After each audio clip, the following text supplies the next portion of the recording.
Some types of cells only live a few days. Some types of cells live for months. Some types of cells live for years.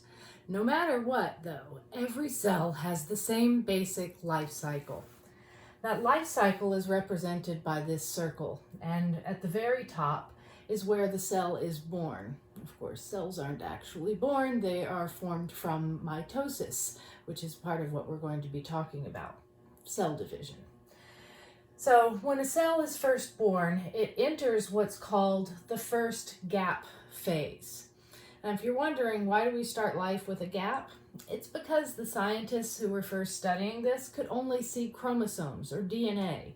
So the only phases that they had names for were the S phase, synthesis, which we'll talk about in a moment, where DNA is replicating, and the M phase for mitosis, when the chromosomes are being pulled apart or separated. So they had names for these two because they could see that something was going on, but they didn't or couldn't see what was happening in these other spaces, so they were just gaps. As it turns out, this first gap is really significant. This is where the cell grows, it differentiates, matures, becomes the specialized cell that it is destined to be, and it also does the work of the cell. If that's secreting things, it's secreting things. If it's absorbing things, it's absorbing things. If it's making hormones, it's making hormones. If it's sending signals or contracting, then it's sending signals or contracting. So the first gap phase is actually the most significant part of the cell's life. This is where it's doing its job. Now, when the cell gets a signal that it's time to prepare to divide, then it enters what's called the S phase, or the synthesis phase.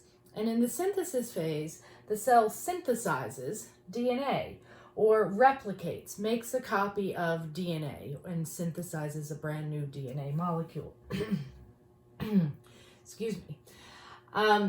After the synthesis phase, it enters another gap phase. And in this gap phase, what's actually happening is that the cell is replicating other organelles, like the Golgi and the smooth ER and the rough ER and extra ribosomes and mitochondria and lysosomes, all the things that both of the little baby cells are going to need when they are eventually formed from cell division.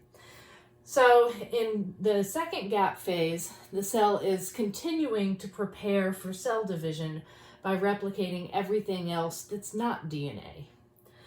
After it's finished replicating the DNA and everything else, it enters a phase known as mitosis, or the M phase, and this is where cell division takes place.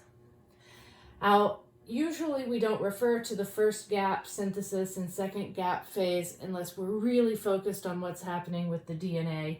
Usually we lump all of those together, G1, S, and G2, and call them interphase. This comes from the same researchers who were only interested in the cell division, and everything else was just in between. Of course, we know that cells are doing a lot of really important stuff in between the time when they divide, but this is how the scientists originally named it.